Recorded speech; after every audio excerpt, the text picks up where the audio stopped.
रोका डोलिया ए भैया हो कहरबा सुनिला बिनतिया हमार हो।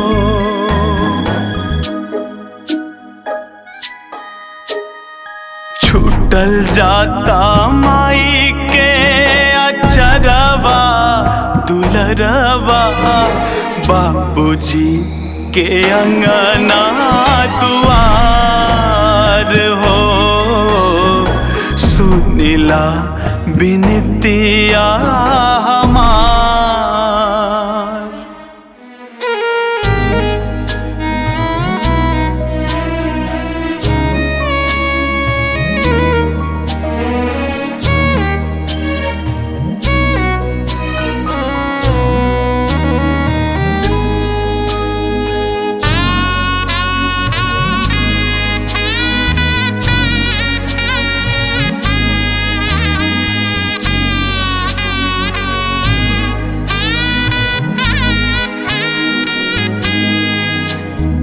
फूट फूट रोवतावे फूल फूलवरिया रोकतावे गौआ के पिपरा पकड़िया।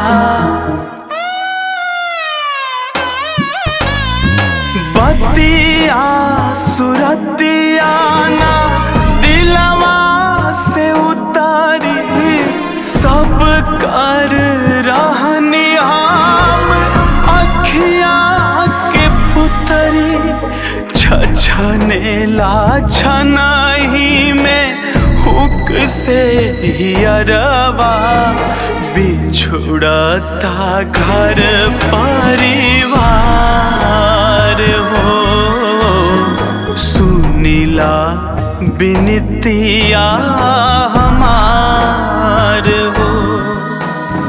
छूटल जाता माई के अचरवा दुलरवा बाबूजी के अंगना दुआर हो सुनिला बिनतिया हमार हो।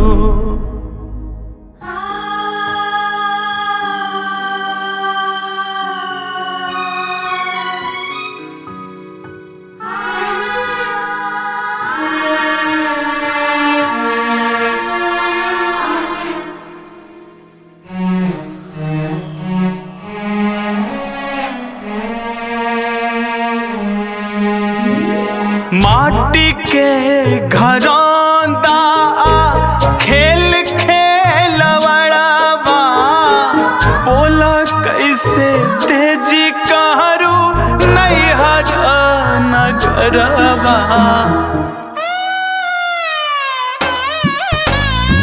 याद आवे हमरा के प्यार वाली बोलिया भाई के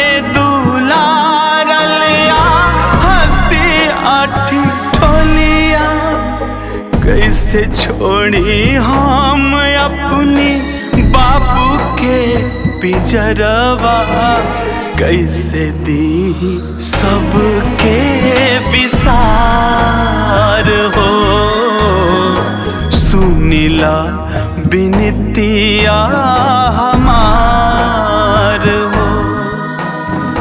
रोका रोका डोलिया ए भैया हो कहरवा सुनिला बिनतिया हमार हो सुनिला बिनतिया हमार सुनिला बिनतिया हमार हो सुनिला बिनतिया हमार।